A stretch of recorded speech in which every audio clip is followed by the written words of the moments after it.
Hi Nitya. Hi, Archana. It's my first time on Instagram Live. It's same here, and a lot of people are joining. I'm just going to make sure everyone's added. Hi, everybody. We're just setting up Instagram Live.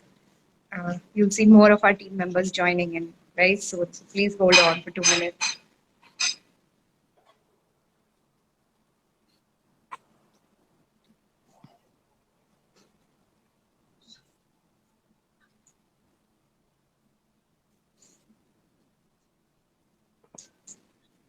Hi Sarika Ben.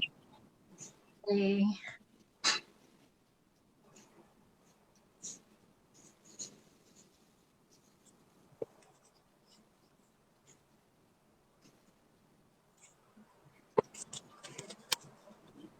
Oh, we're getting hearts already without talking. Hello, Thanks. Sarika Bayan. Okay. Sarika Bayan, is this your first Instagram Live also? Yeah. Yes.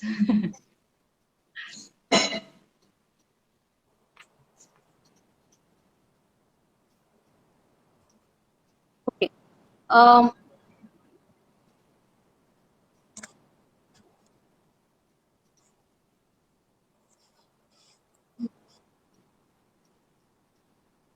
it's saying that I can get in only 3 guests for some reason.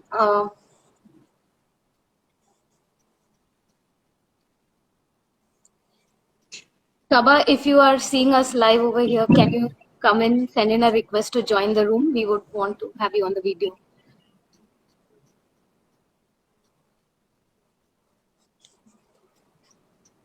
Okay. I can see that 15 people have joined us, 16, and the number is growing. Good to see so many people show up on a Saturday afternoon. I hope we picked the right time.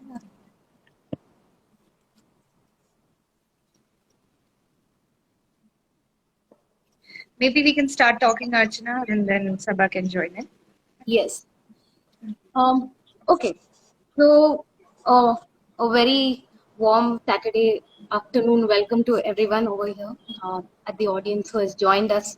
Today, we have gone live through SEWA Bharat's IG account to talk about uh, nurturing grassroots women businesses at WESS, which is the women's entrepreneurship support system that we have been working and building over these last few years. And I, uh, I'm Archana. I work at the communications vertical within WESS, and I have with me my team over here. And we are very excited actually to talk about the kind of work that we are doing. And yeah, I think I would just like to go around the room and let everyone else introduce themselves. I have with me Nitya. Nitya Ben, go ahead. Yeah. Hi, everyone. Thank you for joining us on your Saturday afternoon or wherever you are from whatever time zone. I'm Nitya. I joined SEWA 5 years ago. And in this time, I joined in and I got a chance to go through many, many states and find pockets of businesses and visualization which I had never seen before in my life. I remember going to Gujarat and Bihar and entering spaces where women were staffing the entire office. They were walking around, they were running ATM machines, they were leading businesses, they were conducting board meetings, and I was very fascinated and inspired. And since then, I've stayed back and we've made this thing called the Women's Enterprise Support System, which I think excites all of us who you can see on the screen right now. That's just the idea of more and more women in the informal economy setting up businesses. So that's me. I've been here for 5 years. I'll Okay. start it a bit. Yeah. Yeah, hi everyone. Good afternoon. It's a summer afternoon, so it's very hot outside. But we are very cool because we are working with women. And they are very, precious for us. when I joined, I never had an idea कि I will work in that space, but I really enjoyed. I have a background of accounts and finance, and I never thought of to give the capacity building of a women's, which they have self-motivated to do something. This is opportunity to give them technical I mean, to facilitate them accounts and compliances. So this is the thing which I am doing in SEWA, and this is a part of a WESS, EWS Women Enterprise Support System, and this is a one vertical which we have supporting to women's. I hand over to Sava now. Thank you. Hi everyone, my name is Saba. I hope I'm audible. I work at the research SEWA Bharat. What I really do is something I figured out over the course of my with SEWA, which has been some 3 years long at this point.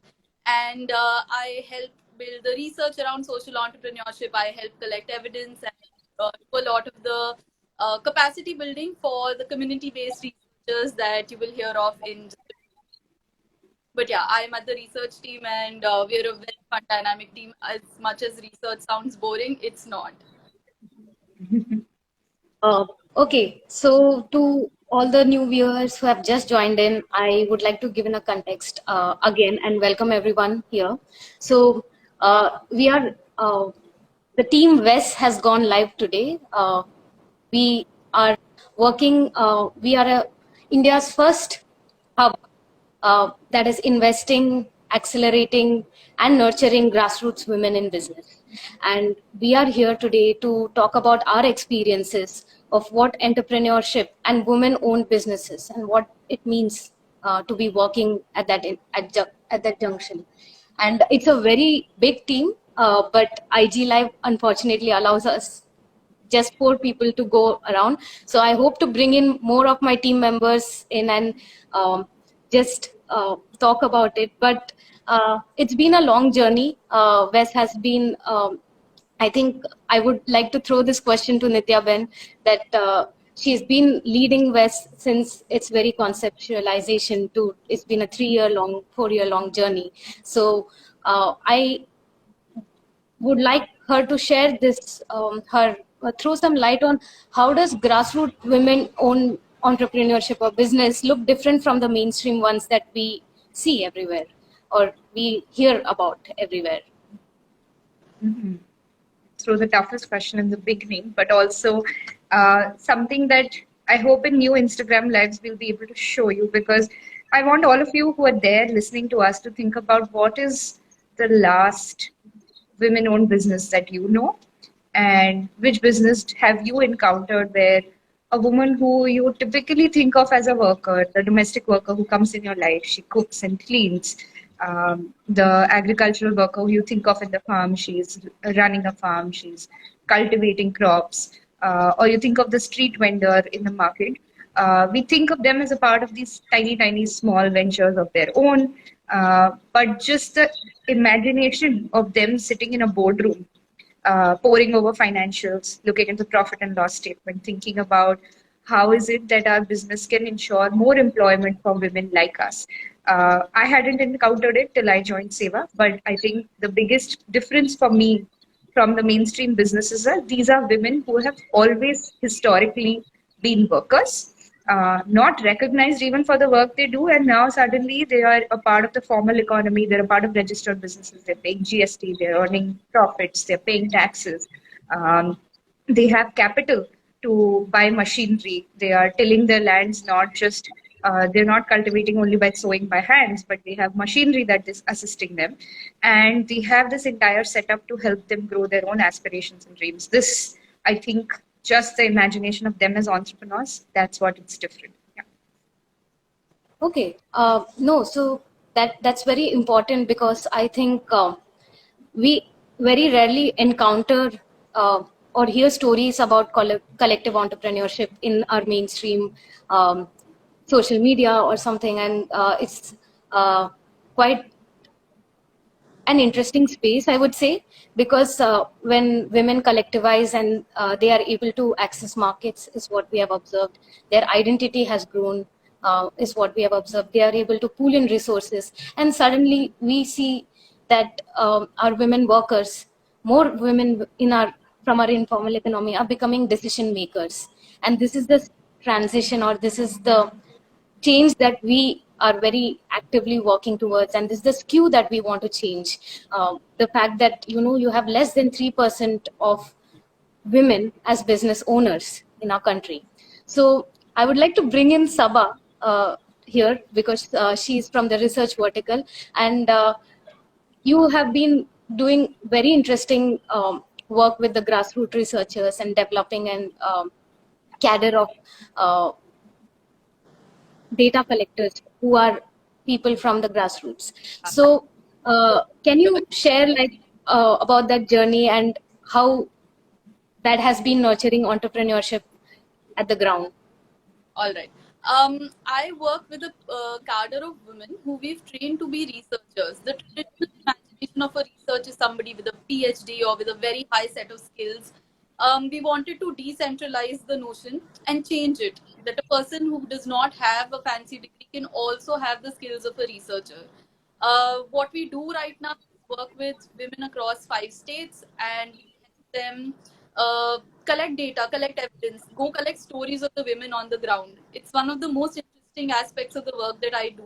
Apart from, say, pursuing certain very nuanced research subjects, like say care work burden on women entrepreneurs. What does the life of a woman entrepreneur look like? Considering the paid work, unpaid work, care work. Um, that's one aspect of looking at it. But I think in very holistically looking at how we operate is when we nurture our women leaders, we nurture managers, we nurture women to become the best version of themselves. It's not that there is a capability problem; it's an opportunity problem, and the WESS aims to give them that opportunity, when they realize their potential and look at themselves beyond workers. So the SEWA movement teaches women to call themselves कि आप काम करते हैं. The recognizing the fact that we are workers, we contribute to something, and it's the WESS is an aims to take it up a notch, that we are also business women, we can also run our own show, we can do things by ourselves.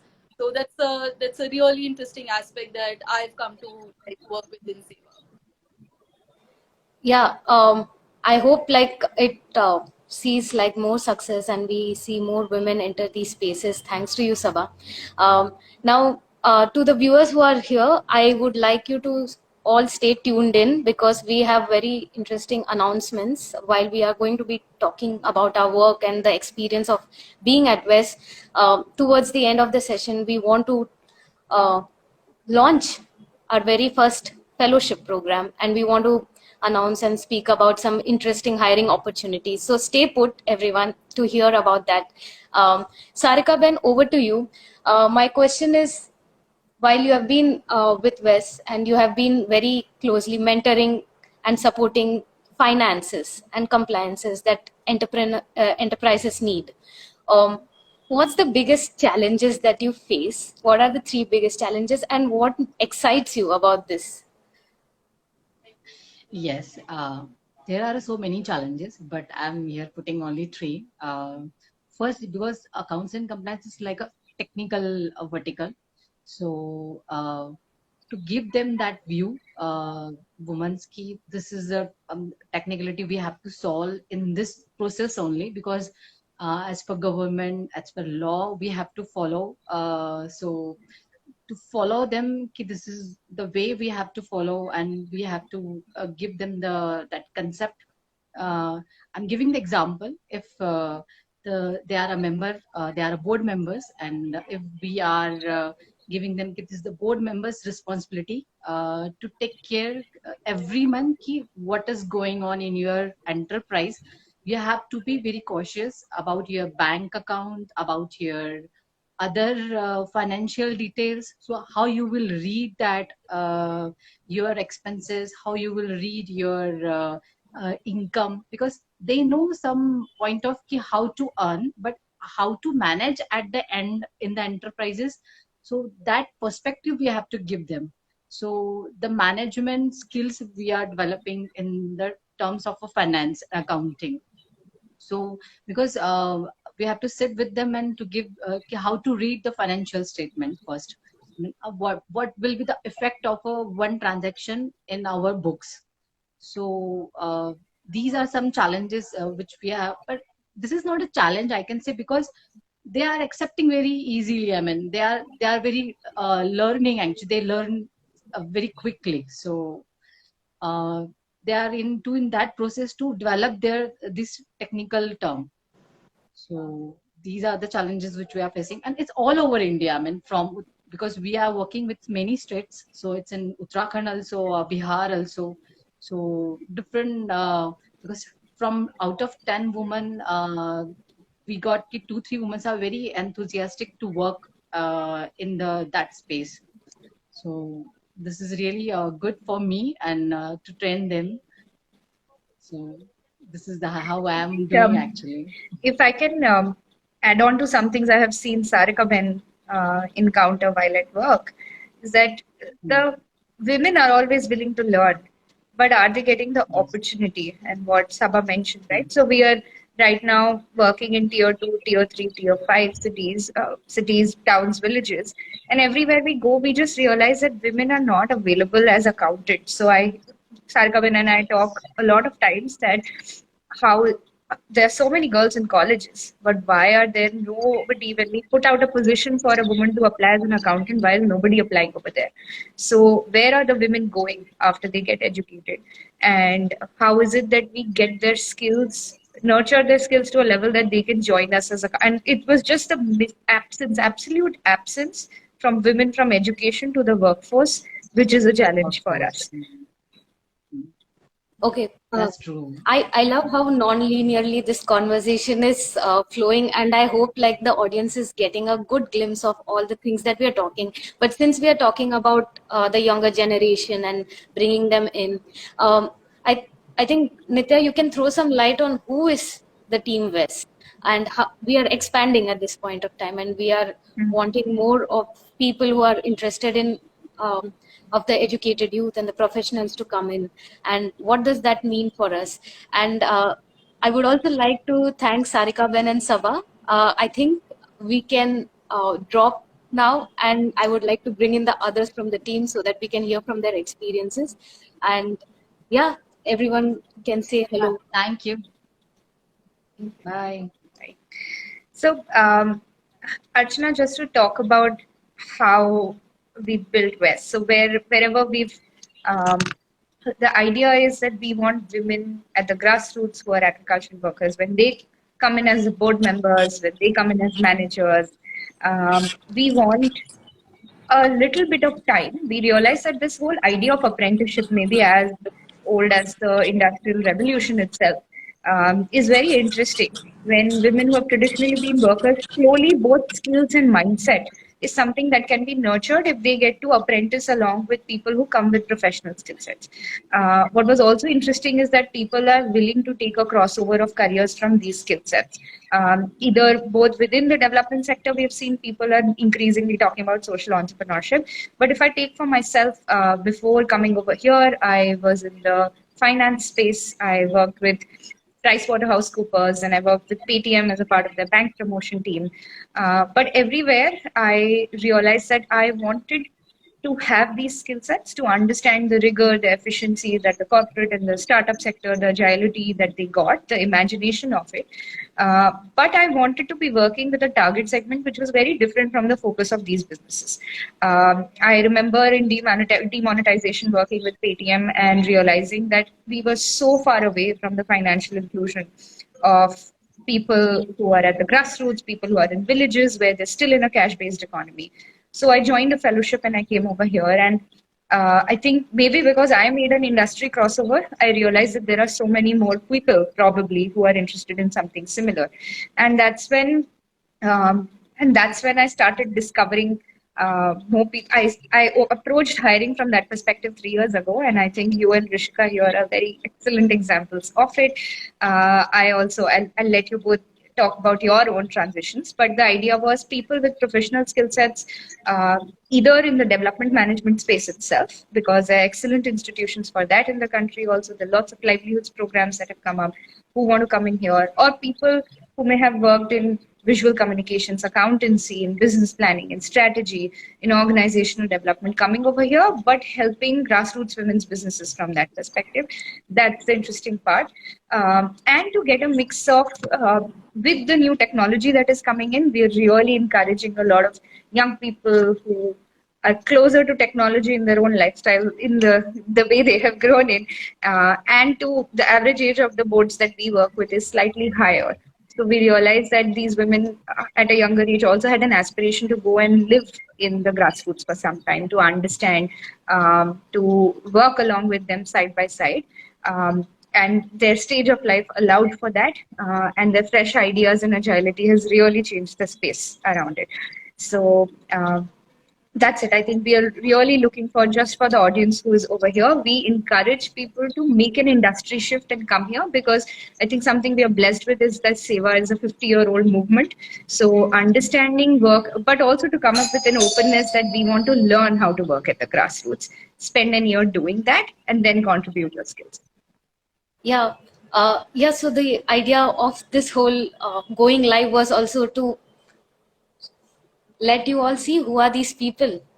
We are constantly posting about our work and who are the people, who are the professionals. So I think I would let Sakshi take over at this point. She's our youngest team member, and I would want to ask her what interests her as a person, as an individual, and what drew her towards this idea of working for communications and at the development sector. And yeah. I think a major gap that I saw that existed and drew me to this sector was how communication is viewed at the grassroots and how it's perceived. And it's so different from what we see in our mass-produced products or mass-produced communication. There's a gap that exists, and it's huge.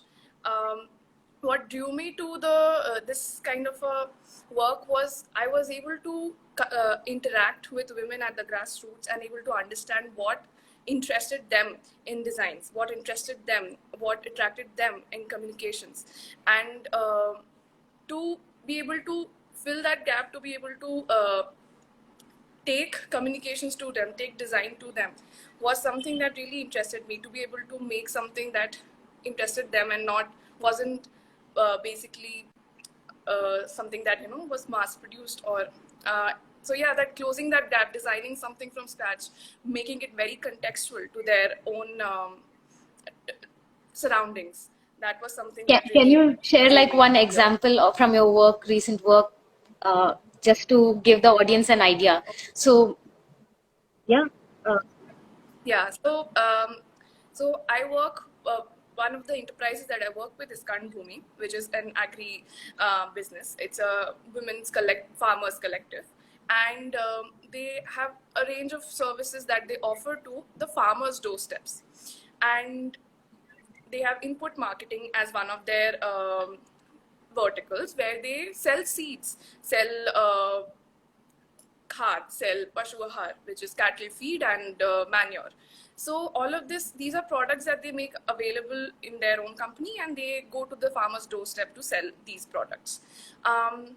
For us, we had a task on our hand to make a catalog, which a Krishi Sakhi, which is a person who goes to the farmer's doorstep, a Krishi Sakhi would carry with herself and be able to show those products to the farmers.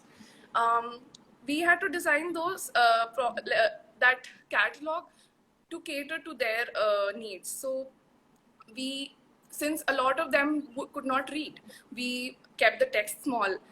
Since a lot of them would recognize the products by their packets, we made the pictures bigger so that they could recognize them by their packets. So that they could relate to the design. We put in a little bit of design that they would see around them in the design, in the catalog layout. and so that they could, because it was also seasonal, their products, some seeds would sell in some seasons, some seeds would sell in other seasons. We tried and made it in a way that it was, the pages were removable, like it was spiral bound, and the pages were removable. When the season was over, they could remove it and replace it with some other pages of the products that were available. Yeah. So yeah, Now, that was that was interesting. like a very interesting and small example of what communications can do when you fit it into that lens of the context and the language and the understanding of the grassroots. And yeah, the enterprise has been very actively using these kind of assets and these kind of tools that WESS is developing, and in with their support and with their participation, and that is helping them, grow their business in little ways. So I would like to ask Rishika to come in here. She is helping enterprises develop their business plan and accelerate their growth. So Rishika, you can talk a little bit about yourself and tell how you entered this space, and what excites you about this work, and what are the challenges, anything. Thanks, Archana. I hope I'm audible to the audience. Yeah. Thanks, everybody, for being here. A little bit about me. I studied business at college. I started working at this corporate called D. Shaw and Company in Hyderabad. And I wanted to create a space for myself where I could bring a beautiful crossover of business and purpose.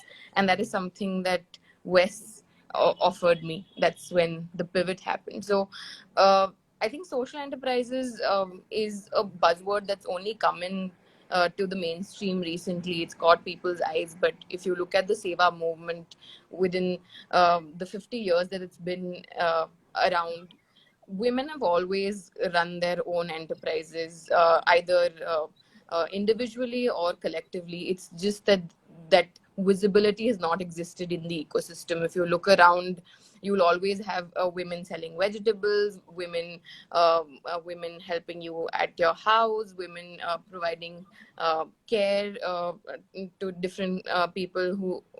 So there are a lot of ways in which women have been a part of the economy. It's just that we're only recognizing that now. So I felt that this vehicle called the WESS would really accelerate the pace at which women need recognition, and that's when I decided to join WESS. I currently work with the financial enterprises, 3 financial enterprises across Bihar, Delhi, Punjab, and Uttarakhand, and I've recognized how systemically women enterprises have been abstained from the access to credit. How individual women have been abstained from credit because they won't have access to a bank account. They won't have probably the hand holding to have basic financial literacy. And I think it's extremely interesting that on a day-to-day basis, I get to work with extremely driven women, extremely smart women that do not fit the stereotype of a businesswoman that you see on a Forbes or you see on LinkedIn. But she's still contributing so much to the family, to the economy, to the GDP per se. So I just encourage everybody who finds the crossover between purpose and business to apply, to learn a little bit more about WESS, because it's a space where there's so many transferable skills that you can bring from wherever you're working right now. And if you have the drive to bring about change, you can always find different ways and be very, very creative. That is the beautiful part of a social enterprise. So the enterprise is something that we've all figured out how to run businesses, but how do you run businesses with women, women-owned businesses where women are customers? That is something that we're all exploring. We're trying to find answers. So there's a lot of opportunity to do very new things. I think I'd stop there, Archana. There's a lot more that we can always share. I'll leave you to it. There's a limitation to Instagram live also. So thank you, Rishika. Thank you, Sakshi. I'll see if I can bring in Aditi now. And we have a question in our comments which says a new state in which SEWA will be expanding or a new enterprise of SEWA. Now, I think like SEWA is already expanding, and there is like we work across 18 states, and over the 50 years of mobilizing women, informal women workers, a lot of women have very organically collectivized and formed enterprises. Now, many of them suffered a lot due to the pandemic, and I think that's where the challenge lies. How can we create systems in place in terms of be it policy level influence or be it direct interventions? How can we help them navigate hardships which are external or completely uncalled for, like the pandemic, or even very systemic like social norms, gender norms around mobility? You have access to market, you have access to digital technology, and that's what we are actively inquiring into at WESS also at this point of time. And I think like something that makes us feel that we are growing in the right direction is the fact that the enterprises that we have been supporting have successfully seen a revenue growth through the pandemic years, and we have managed to reach out to 3 lakh women. So Nityaben, you want to talk more about that?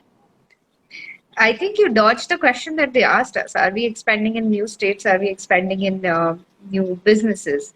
And I'll tell you the funny thing. So 3 years ago, when we started off, the project that we started off with was, let's just find out how many grassroots-owned businesses, women-owned businesses actually exist within the SEWA ecosystem or outside. And what we realized is when we started counting, from then to 6 months later, a few more came up. So that's the whole spirit of entrepreneurship, right? It's hard for you to keep track because the work of gathering women together for their rights sometimes very naturally bumps into the challenge they have on a day-to-day basis of a very practical need for income. And that the whole conversation around entrepreneurship in SEWA and the larger world also, people are speaking about it right now, meant that the next thing we know is there's a milk cooperative in Odisha somewhere. And we, I think, started off just with an inquiry on what does digital technology mean for women. And suddenly I know the research team has incubated this whole cooperative called SEWA Sarvekshan, which is a network of data collectors. So the thing is, when you start from a lens of how to help women increase their income and you enable structures which allow for their governance and for their vision to come in, just businesses come up organically. So to answer the question in a very short thing, I cannot tell you because it's happening all the time. It's not just that WESS is the only entity that will lead to it. Women's networks everywhere when they're working leads to these creation, and now that they know there's an entity like it, suddenly we someday get a call from West Bengal saying, oh, we want to start a pickle business and we want to know about the compliances about it, because they know there is an entity which is available for them to ask these questions. And that's made a very, very big difference. Yeah, and I would like our audience to bring in any questions if they have in the comments. We would like to talk and answer those at this point of time. And like to all those who are tuned in, I think this is also a good time to announce the fact that we are expanding our team. We have had this long journey of imagining India's first hub that is nurturing grassroots women businesses. And it's seen a very good run so far, and we want to take it further, and we want to like outreach and support more women in businesses and more collective enterprises that are formed. So I at the same time, there's this parallel need that we have observed that there are educated youth, there are professionals who want to cross over, who want to work in the development sector, who want to support this bridging the gender gap, or if I may put it that way, but they don't know where to go. And that's why we are very excited to talk about the opportunities that we are having open at the Women's Enterprise Support System. There are a lot of open roles for full-time, part-time internships that are open. And we have also come up with a fellowship, the SEWA Bharat fellowship, where I would say that it is one of its kind, where we conceptualize the fellowship in such a manner that uh, the the people who are with us in that long 14-month journey get to work very closely with these women in businesses. They are embedded within the enterprises. They get to support the enterprises very closely and look at their lives, develop an understanding of it, get a perspective on the challenges that are there at the ground, and participate in this uh, movement, I would say, of making more women decision makers, shareholders, and owners of businesses. So, uh, Nityaben, any more thoughts on like this fellowship? Um, so I'll just share with everybody why we found it interesting is because I joined SEWA as a fellow myself, and over the last few years, SEWA has hosted multiple people from different fellowships. We've had SBI fellows, we've had India fellows join in. We've had ALC fellows or join in, IIC fellows join in, and through each of these, we've seen they've gotten such a rich experience of working along with the women for a year in the field and in the places that they are.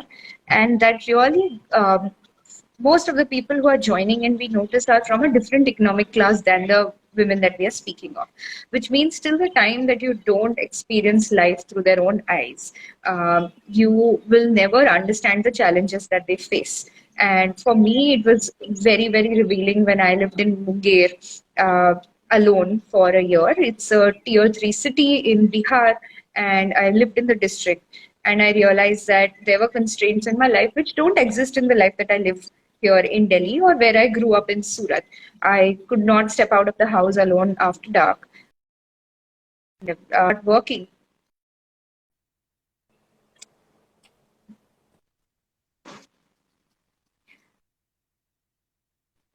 Archana, am I audible to the audience? Yeah, yeah. There's Okay. some internet issue. Okay. Go on. When I was working with the credit and thrift cooperative, I realized that I would wake up at 9 a.m. to go to work usually, except that the woman who was going to show me to her field, she woke up at 4 o'clock. She cleaned the entire house, cooked food for her, then took a bath, did her morning prayers, cooked food for 10-15 people in the family. Then she took a train and met me at a station, after which we took a shared train ride in the local compartment for half an hour. Then we took 4 shared autos till we reached Ganga. And then we were on an overburdened raft, which we crossed over, and then we went over. And then we took another 2 shared autos. So it took us 2 hours. And when you have a shared public transportation, you don't know when it's going to open. So you really cannot plan your day because you have to wait for the auto to get filled up. So by the time I reached the field, it was already 12 and I was exhausted beyond imagination. And that's when the workday was actually beginning, because then she would go to people's houses and do their meetings and get the regular savings collection. And this is a journey she would do 3 times a week, spend time 3 hours over there, come back again home, and then again had a second shift of work back at home, which is something which I have been privileged enough not to encounter in my life. Let me put it that way. The construction of my life has not led it to happen, which means if I were sitting from a distance and advising her, all I would be noticing is, why are you working 3 hours a day? This is an unproductive person, unproductive worker. Please let them go. Maybe you should hire someone else. And this is the choices most of the people do. If you take the financial inclusion ecosystem, 98% of the people who are saving are women, but 95% of the people who are working are actually men over there, because nobody wants to invest in the challenges of going to that woman's house, convincing the family that please share the care work burden that she has of cooking food so that she can also go out and do her work, which gives her a lot of joy. And I asked her that work at the end of the day, this question at the end of the day, why are you still doing this? Because this is very exhausting. I do not understand. And she said, that's because I get to step out of the house, have something different to my day, feel like this is something I am doing for myself. I enjoy the respect I get in the community because they see me getting banking to a place where nobody else is bothering to come at all. And I'm the first person in my mohalla who has done something like this. And I think this is the opportunity of the fellowship, for you to not read theoretically about the challenges that women have. And to not assume that the challenges you as a woman may have is the same challenge that somebody else has. For you to go, for you to see for yourself, and for you to have the opportunity after being really grounded in this context of another woman's life and trade, to then design businesses which acknowledge this, and it's possible to then design based on that also. And we are really looking for people to come in from that perspective. It's simply call it a year of shadowing. And I am not going to say that because you shadow an agricultural worker, you know what's the context of a domestic worker. There are different things. Come, shadow, understand. And that's the SEWA Fellowship. Yeah. So to all those who have joined us today, I hope like our little bit of rambling about our work kind of threw some light about what life is like at work. WESS, you got to see some faces, you got to see the kind of people whom you would be interacting with when you join on board. And this was our idea of going live to say hello and to share this exciting journey that we are on, and to welcome you all and say that, you know, come join us, come work for grassroots women in businesses. And the details for opportunities for working at SEWA Bharat at WESS are up on our website. You can also see that we have a it's in our Instagram bio also, so do check it out, do apply, do amplify the message. And hope you found it interesting. I do not see many questions here, but I saw a very good wave of participants come in and encourage us, and that means a lot for us. It's our first live session, so we enjoyed for to take this pause, I feel, and just talk about our work and reflect about our work and share this journey. It's been good. I would just take a second's pause to see if anybody wants to ask any questions. Otherwise, you can always DM us on Instagram and we'll be here to answer your questions. And tell us whether you like the session, tell us what we could have done differently, tell us what was a revelation to you in this conversation, or what resonated the most. We would be all ears. Yeah, thank you so much. We have one comment which says it was a very useful and insightful session. So thank you so much. And I hope you all have a happy Saturday. Thanks for joining in. Thanks, everybody. Thanks, Archana. Thank you. Thanks, Archana. Thank you, Nitya. Thank you, Rishika. And thanks for all those in my team who are there right now in the back end supporting this.